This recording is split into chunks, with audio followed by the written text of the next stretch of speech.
Before we get to the podcast today, I want to thank today's sponsors. First of which is the gallery. This year we're all looking for that perfect holiday gift, and today I want to tell you about the gallery. The Gallery Shop is a curated collection of photographs from around the world. All prints are made from 100% recycled aluminum, giving your wall that gallery finish. Right now for the holiday season, the gallery is exclusively offering our listeners 25% off your next purchase using the code Inebri-art. That's 25% off your next purchase at thegallery.com. That's the GALRY using the code Inebri-art, the gallery to create your perfect space. Second of all, our returning sponsor is the Pretentious Pickle. Hannah, do you know about the Pretentious Pickle? Yes. You didn't know I was going to bring you. Did I? No, surprise you? Okay, so the Pretentious Pickle is a local shop down here on Water Street in Plymouth. They are located at 190 Water Street. And Hannah, you're just telling us that your sister's a huge fan. She loves the Pretentious Pickle. Yeah. She's a big fan. Nice. I don't want to say number one, but she's up there. Well, it's hard to be the number one fan. Like, they're super popular. They do like a weekly giveaway on their Facebook page. Yeah. And they get like thousands of people entering it. So if you're a fan of pickles, and it's not just cucumbers, it's all pickled vegetables and assorted local things, bakery items, farm to table type stuff, make sure you check out their website, thepretentiouspickle.com. And you can find them at 190 Water Street, Plymouth, Mass. And tell Lorraine we sent you.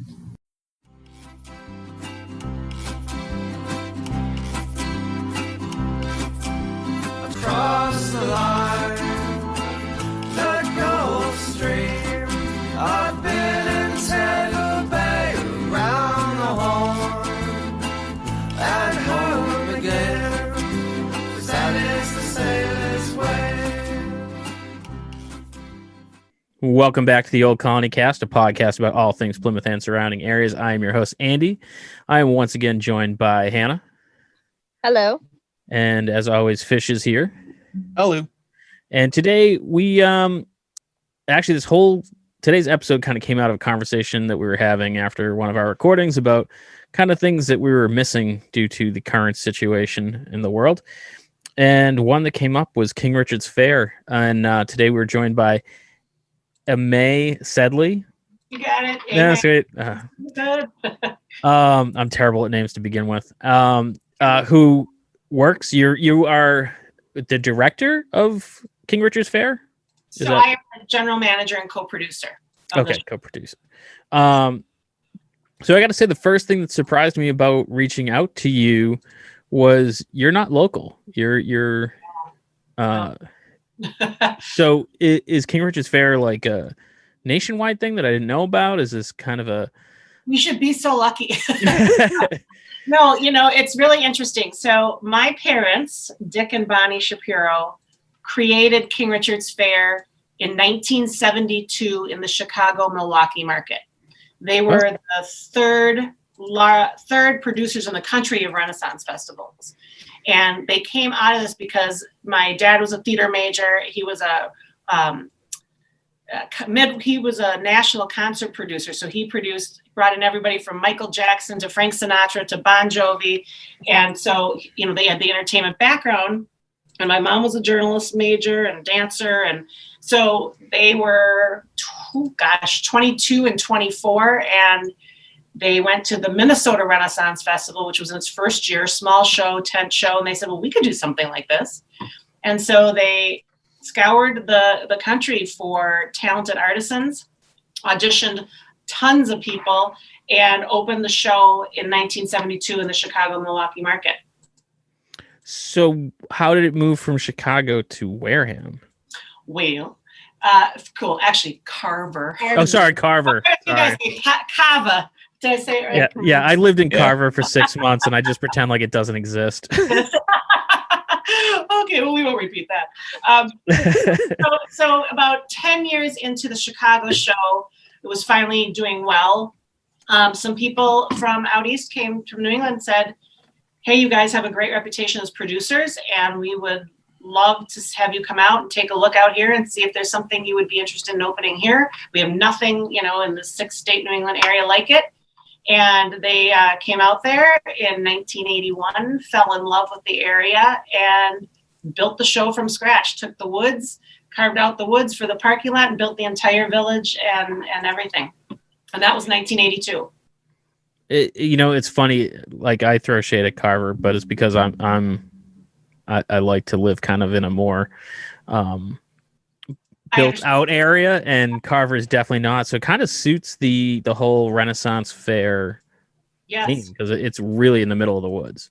It is really that's the beauty of it, though. It's very enchanted. I mean, there are other big shows like ours across the country that are in a huge field or in the desert, not desert, but like there's no trees, and it's, like Arizona, that kind of desert. And so our show really, as you drive into our parking lot and you're surrounded by the woods from the parking lot and you walk through our gates, we try to, make this happen too, transported back into the 16th century, because you really are in an enchanted village in the forest. And how was it accepted? Was it kind of a big success right away? Did it take some time to win people over? Well, no. In terms of attended and successful, yes, that was it.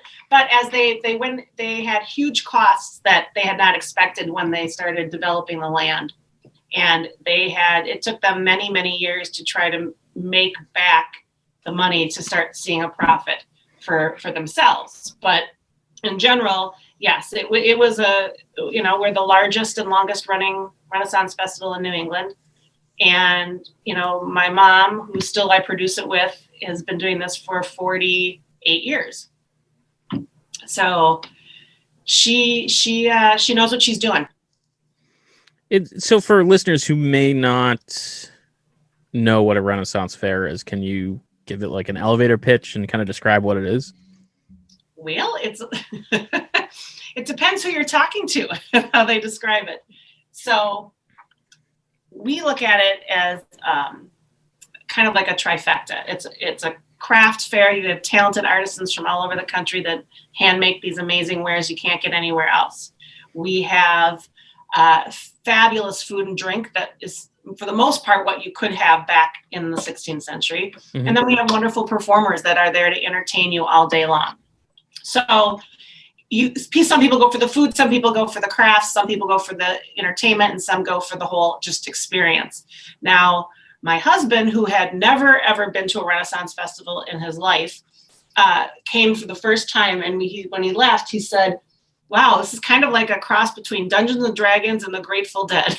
And I said, so you have that audience. And then you have the families that come and they want, their kids to go on the pony rides and play the cool, Slay the Dragon rides and enjoy the kid-themed type entertainment. So you really have something at our show that is for everybody. And I think the marquee is the joust, obviously. The joust is one of the most popular attended events. Absolutely. Everyone likes to come for it. We have 3 different jousts, 3 times a day. One is a game of skills, one is a battle to the death, and then one is just showing trying to explain how I even explain it. 3 different themed events. The last one is a joust to the death, which is usually the most exciting. The middle one is usually the games of skill and stuff. And then the first one, I think, kind of just announces the characters and shows how their riding techniques and what they're going to do and how the day is going to proceed. And these are professional stuntmen that they have been with us since the Chicago show. So this would have been our 39th season.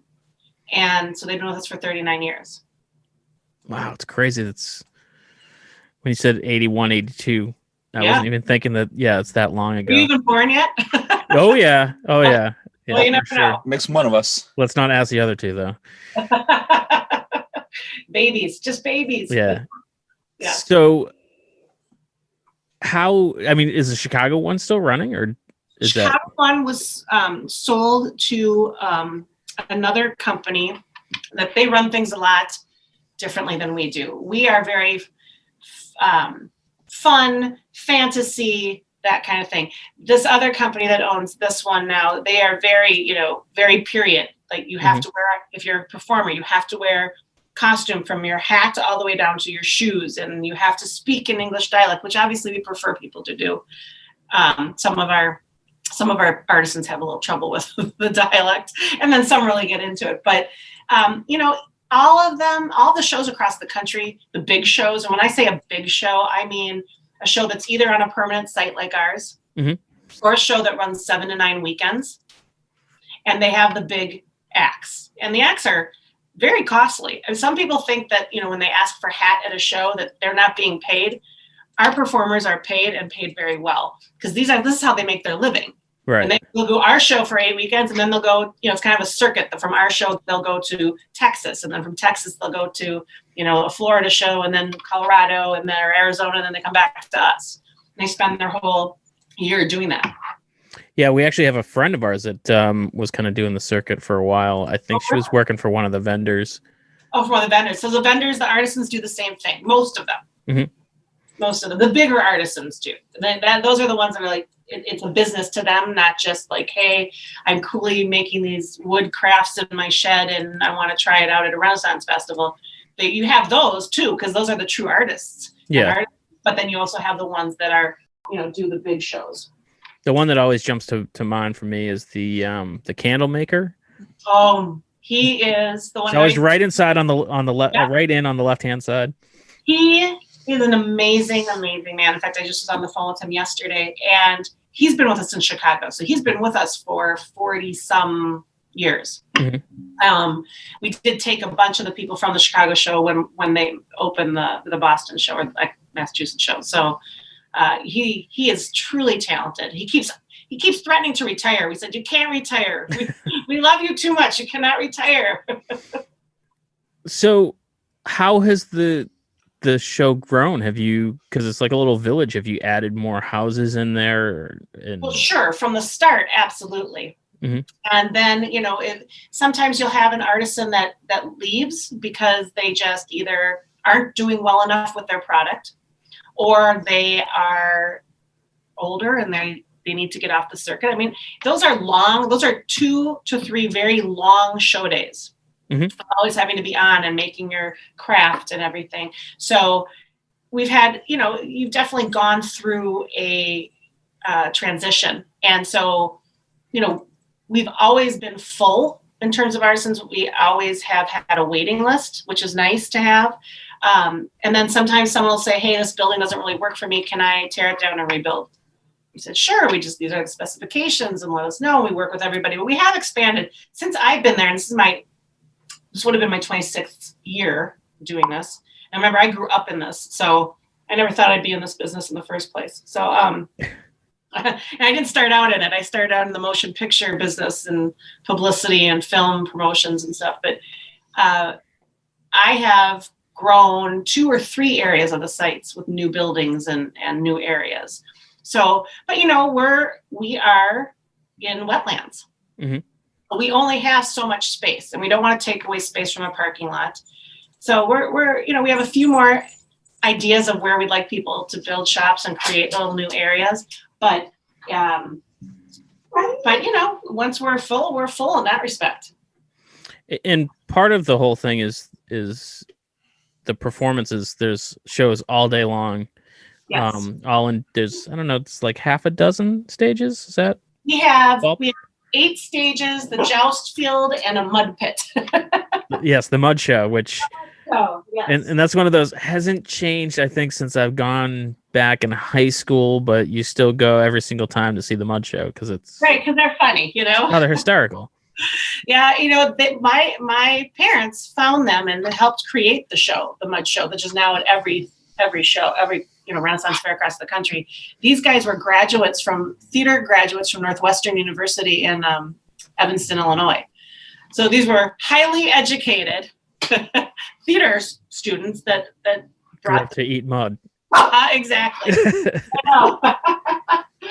and they're hilarious. They're great. So what kind of person does it take to travel all year? Like, is there like a downtime, or is there a season? Like, I think those that don't go to the Texas show after our show don't have another show until around February. So they have, November, December, January kind of off. Yeah. So, yes. And every year there's kind of like a different main storyline. Like it'll start off. Our royalty sings and dances. Yes. Yes. Every year we hire a writer and a director, and we try to do something that'll rope the audience in for at least those 2 shows and kind of give an outlay of how the entire day will kind of go.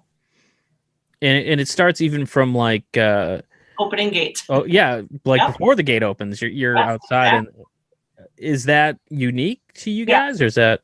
That is 100% unique, and that was something my parents also created. They thought that would be a really fun thing to do. And again, being theater people, being able to take Broadway show tunes or take, rock and roll songs and rewrite the lyrics. And, it's fun and people can really get into it. And then our costume designer loves to do the costumes for each year is different, and they come out with the most outrageous kind of fun stuff. Sometimes drag queen stuff. I mean, if you've seen it, you've been there and you've seen it. It's really entertaining. And that's, I think, one of my favorite things about it is it's not a historical reenactment. It is a show. It is a show. Yes. So it can be tongue in cheek at times. It will make references. I remember there was a character, Lord Kilkenny or something like that. There was a South Park reference. And, oh, sure. Yes. Our writers are funny, and we try to do it so that some stuff goes, well, hopefully most of the stuff goes over the kids' heads, but the adults just love laughing. And we try to really bring in all ages to enjoy it, and then have the adults be able to really enjoy it.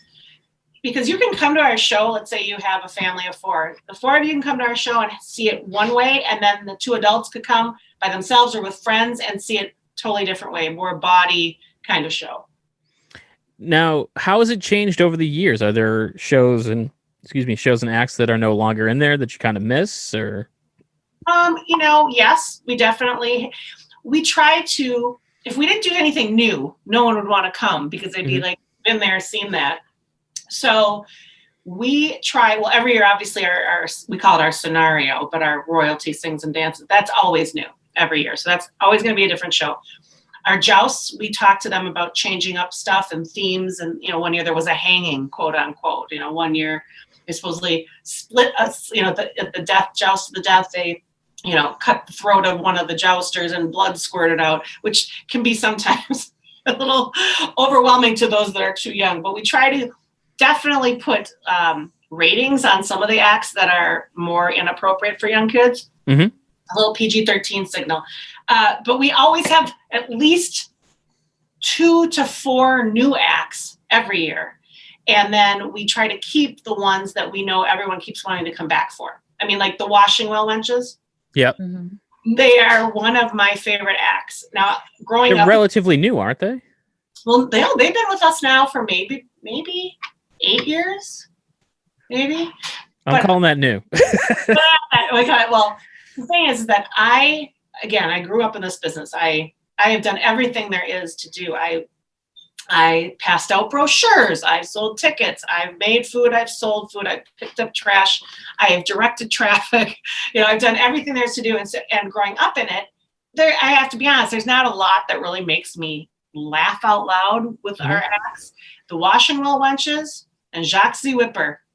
And the Mudbeggars, but anytime I see them, I could see the Washing Well Wenches 3 times a day and laugh my ass off. Excuse my language, sorry, podcast.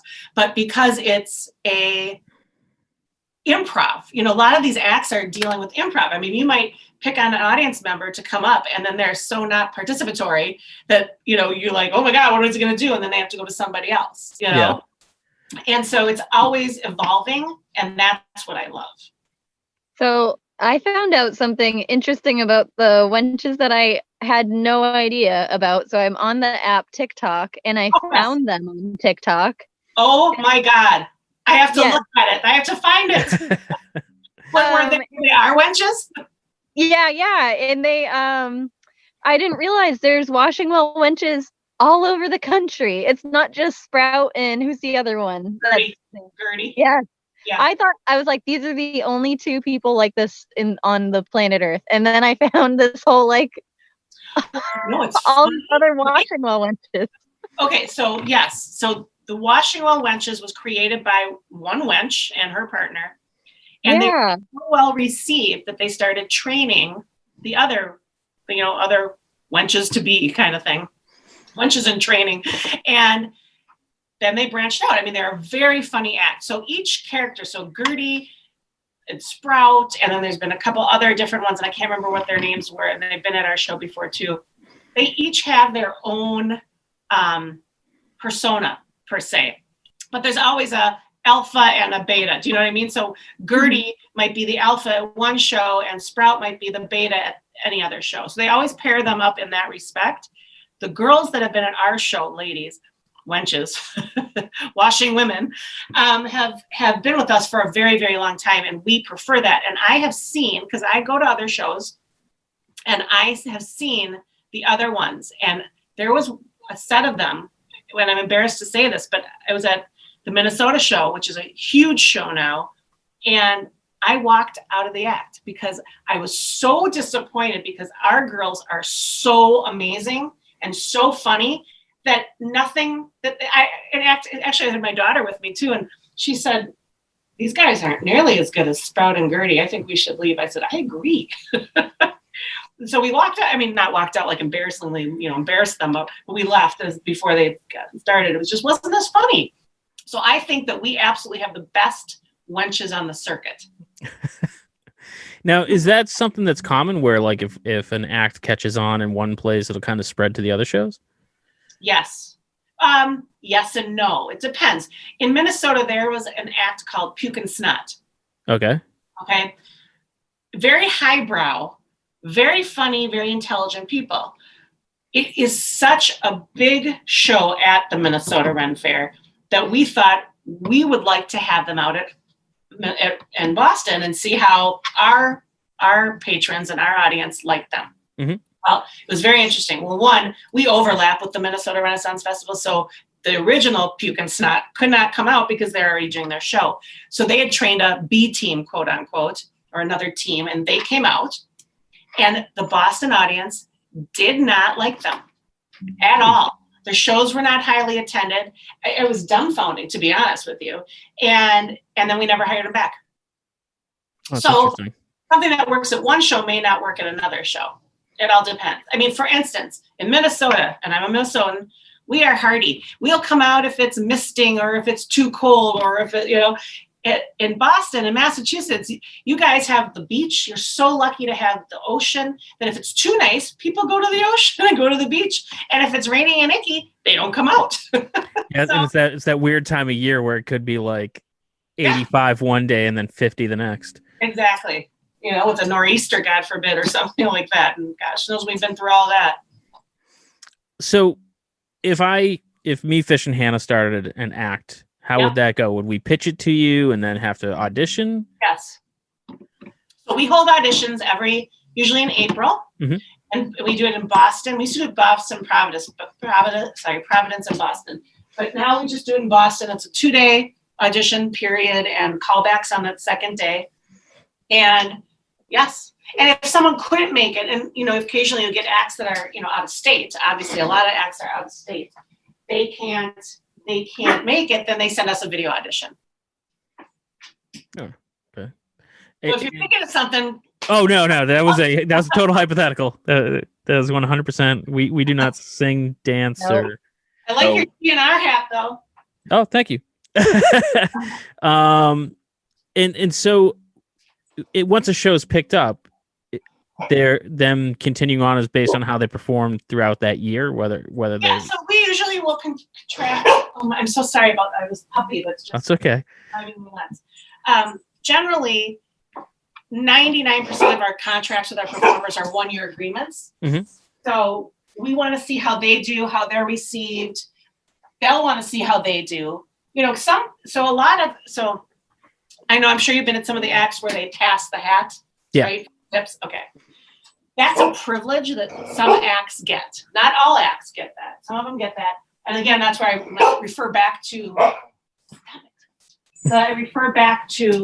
the, we pay our acts. Yeah. and lots and lots of money to be at our show. And so some acts get to make more money because of that privilege. And those are usually the big acts that travel the circuit, like the Wenches or the Mud Beggars, that kind of thing.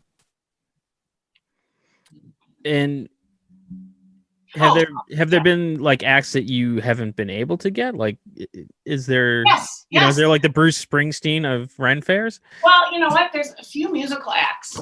We love music, and musicians are really hard to find. I'll just say it right there. We look for talented musicians. We love big, booming pipes, drums, stuff that's going to, you know, you're going to hear from one side of the fair site and want to come to that act. So we have always been looking for great pipers and drummers, and there's a couple on the circuit. They're very, very expensive to get because you're talking about, you know, anywhere from 3 to 5 people. Most of them are traveling across the country to get to you. And then, you know, they have to find housing, and so it ends up being a lot. That is probably the hardest thing to find, and those are probably the most acts that we have not been able to obtain. Because you want mostly traditional. I mean, well, we do, traditional. We're not talking about like a rock band, but yeah, yes, traditional, but something that's just, look at, you can have your Renaissance music that is pretty and it's you know, in the background, and it's what you think you would hear if you're at a Renaissance festival, but that's not something you want to go sit and watch and listen to. Yeah. You want to yawn, or you want to eat something and you can hear it and then you want to leave. So we want something that's going to entertain you, that's, you know, fun and big and booming. And one year we had taiko drummers that were amazing. And we've had it all, to be honest with you, including the Tiger show that is, yeah, I'm glad you brought that up, because I was like, I'm not even going to touch that unless she brings it up. Yeah. Well, it's funny because we had made the decision before the Tiger, what was it called? Tiger King? No, Tiger King, yeah. Before that ever was on air. I'd never even heard of it. And we had made the decision that, you know, we're gonna take a break from tigers, and we've had them always. Yeah. And we're gonna go and bring it to the dogs, because people love dogs. Absolutely. No one's offended by dogs doing really cool stuff and meet and greet with cute puppies and all this kind of stuff. So we had already had that all in place. And then all of a sudden I'm watching Netflix and I said, oh my God, what is this? And I started watching it and I was like, oh my God, this is Bhagavan, who's been at our show for 30 years. This is just bizarre. Yeah, it was so funny. As soon as that came out, like, I feel like everybody on Facebook was like, is that the guy from Gingrich Fair? Yes, it was. And, you know, when we met him, you know, he was a bigwig. I mean, he did all the animals for Ace Ventura Pet Detective, and his lion was the MGM lion from the movies, you know, on the open credits for MGM.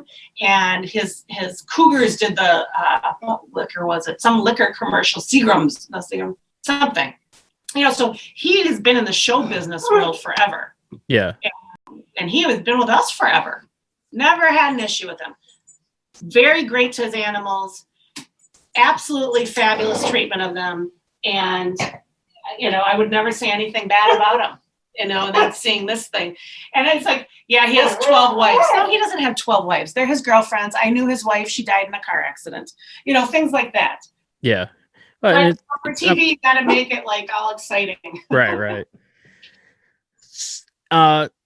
So did you, I mean, everyone is aware of that it didn't happen this year and why. Did you have big plans? Was there something that you were really looking forward to that is shelved till next year?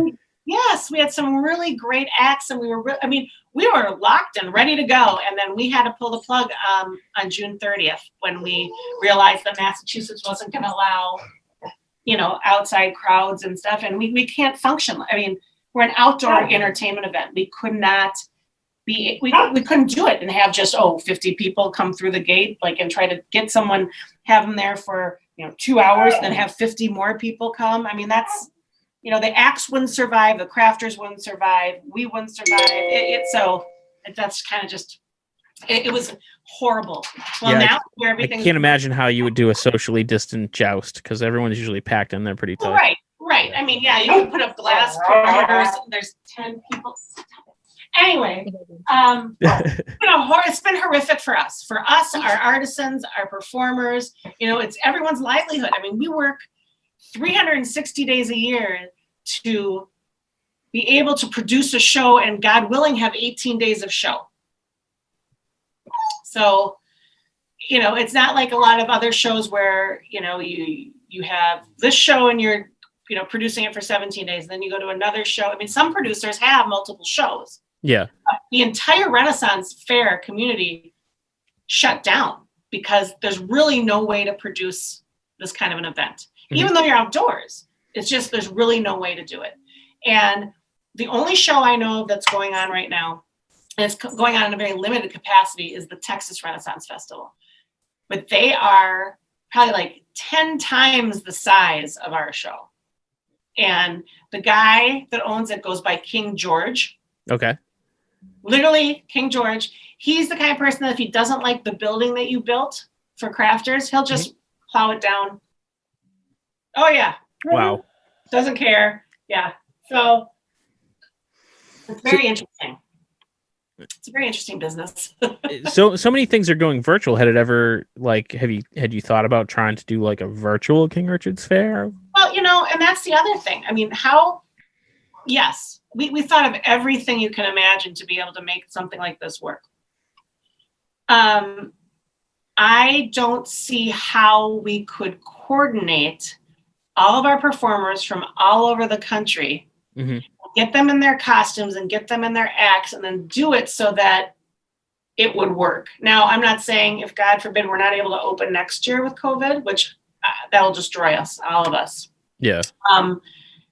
That's not something we would try to do. But for me, maybe I'm wrong. You tell me, as a patron, have someone who's gone to the show, would you pay money to have 2 hours of entertainment and you have to sit in front of your computer, or an hour? I mean, I don't even know how you could do it. It's such a hard thing because, where King Richard's Fair is weather dependent on it being nice out, I feel like a streaming event is weather dependent on it not being nice out. Well, of course, that's a very good point. Yeah. And someone wanting to be in front of their computer the whole time, or on their phone. And as well as I do, it's not nearly as interactive or funny when you're not being able to be in person. And how many of our acts actually, they bring people up on stage? It's 100% interactive entertainment. Oh yeah, sure. That wouldn't work at all, would it? No, it wouldn't work. Think of that, yeah. So when you were growing up, did you said you were kind of like more focused towards Hollywood. Like, what made you change your mind and come into the family business? Well, it really wasn't a big choice because my dad at 48 was diagnosed with colon cancer. Oh, I'm sorry. And they asked me when he was really sick if I would quit my job and come into the business and help it.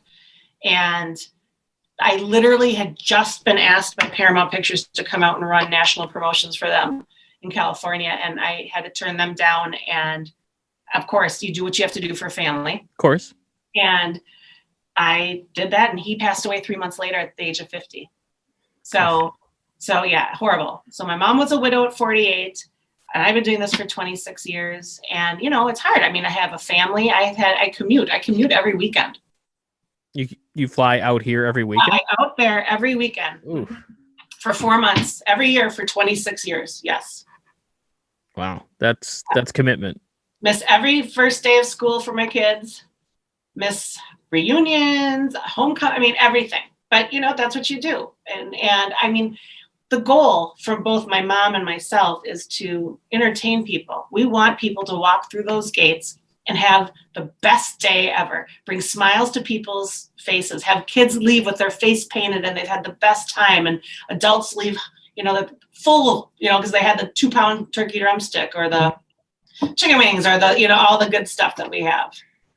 And you made reference to the Grateful Dead, and it's very much kind of like a family, or because I generally see like people. I see people coming in and they'll buy like, I bought myself a dagger, and then next thing you know, like 3 years later, they're head to toe in medieval garb when they do. Yeah, they do. Yeah. like, you know, people with like carnivals and stuff, they call them carnies. This is more like rennies. Okay. And you both the rennies that are the participants, you know, those that are working for artisans and stuff. And then you get the patrons too. I mean, I know a guy that comes every year, comes every single day. He dresses up. We started giving him complimentary tickets. We're just like, you know, I'm glad you love it. You just can't keep paying full price to come every single day. We're going to give you comp tickets and you come in. And he buys from our artisans. I mean, he'll buy like a $300 sword. I mean, the swordsmanship that we have at our show with the 3 different types of swords, weapons, artisans is amazing. And they'll just keep adding to their costumes and what they, and the thing that's really interesting is that our show versus a lot of the other Renaissance festivals, I would say that 50% of our people come in costume. Oh yeah, there's a huge number. Does it ever get confusing for people of who works there and who doesn't? It's really funny you say that because I've had some issues with security situations before, and I had to explain to them that if someone works for us, they are not drinking. So if there is someone that has a beer or this or seems anyhow inebriated, they are not part of our show. They are not a participant because we don't tolerate any of that. Mm-hmm. I kick them out. They lose. They're gone for the day, and if it continues, they're not able to participate ever again. So, in that respect, yes. People have a hard time, and then but now we figured it out, and I just said nope. They're drinking. They're not with us. Sorry. Is there kind of like I have spent a lot of time at like Comic Cons and stuff like that, and there's kind of like unwritten rules and rules that like regular con goers know. Are there kind of like inside rules and tips that people who haven't been to Ren Fair should know? Not really. Just like Ren etiquette, I suppose. Maybe, and I just don't know them. Remember, I'm management, and people don't love management. Yeah. Unless they're contracting them, then everyone loves management. I really don't know. I don't think so. I mean, I'm sure there's people that are like, okay, you got to go early to this show and you got to do this and you got to do that in respect to coming and being part of the show for that day or being attentive to that show.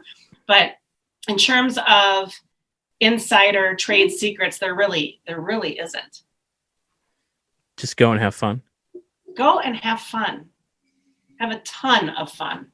That's what we want. We want to entertain. We want people to come back. What do you got, Hannah? Any more questions? No, I was interested in there's drive-in movies happening in your lot now, I believe, right? Yes, there are, which is they're not affiliated with us at all.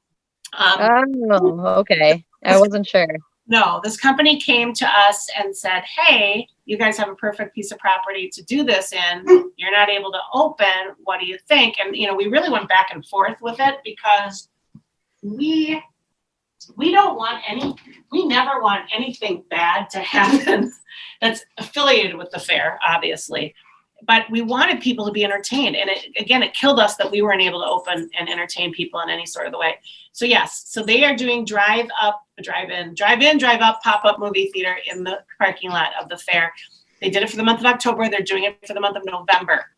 And so we'll see, we'll see how it goes. I mean, we really just basically giving them the space to do it.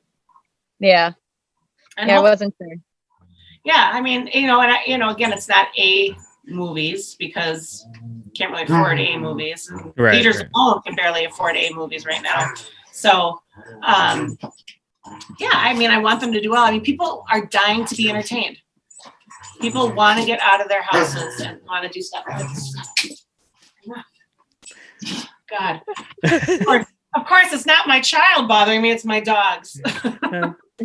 They're kind of the same. Yeah. No, not my kids' ages anymore. Not so much. Okay. The dogs, yes. Just one dog in particular. Sorry.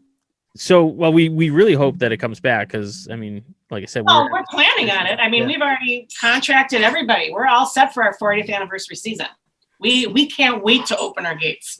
So is this kind of the thing that the day after the gates closed, you are already starting to work on the next year's program? Before that even happens. Oh, wow. I contract my artisans probably the very beginning of October for the following year. And I contract our performers throughout the month of October. And then obviously we leave a handful of the entertainment budget open because we want new stuff. We want exciting new acts. So, yeah. So this year we would have had 1, 2, 3, 4, 5, 6 or 7 new acts. And it would have anything you can tell us? Just anything you can tell us about, or? Sure. We had this amazing dog act that was like so fun to watch. And then I love those dogs again. And so she was amazing. So we had them planned and obviously couldn't do that. We had a great band, actual, like a not medieval. I really don't like to associate that word with King Richard's Faire because we're more fun and fantasy, but Renaissance type upbeat, fun band with drums and pipes and stuff like that. Nice. We had an amazing, a couple new characters to our royal court that would make stuff really fun, like a different sheriff of Carvershire and a town crier. And then we had another musician act. And then we had this amazing, I keep saying amazing, it's true though, a comedian that was totally interactive. And he had an act. He had 2 different acts. One was a little more PG-13, and one was more kid-friendly. Yeah. And it was, so he had 2 different acts that he was going to do that was very, again, interactive, bringing people up on stage, funny show. And then we had this amazing unicycle, which you don't think of a unicycle and a Renaissance Faire, but back in the day, they had something like that. And this guy had a 14-foot unicycle that he would be on. Oh, yeah. And do all this stuff on. And he was fabulous. So we are playing, and a new aerialist. We got a brand new aerialist who's great. So we have a lot of stuff in the works for next year. And plus, obviously, a new scenario that we'll be writing for the Royalty Sings and Dances. Now, are you going to take this year's and do it again? Or did you kind of like scrap this year and try to write a new story? To be honest with you, we hadn't even gotten we had not signed off on the final ideas for the scenario this year when we had to call the show, when we had to say we can't do it. So I'm hoping that our writer will have a year and a half to figure out what's going to be bigger and better and funnier, and we'll have something great next year. Awesome. Aimée, where can people go to find out more about King Richard's Faire in case they don't know? Our website is probably the best and the most informative. Obviously, it keeps getting updated once we have people commit and stuff like that. So our website, kingrichardsfaire.net.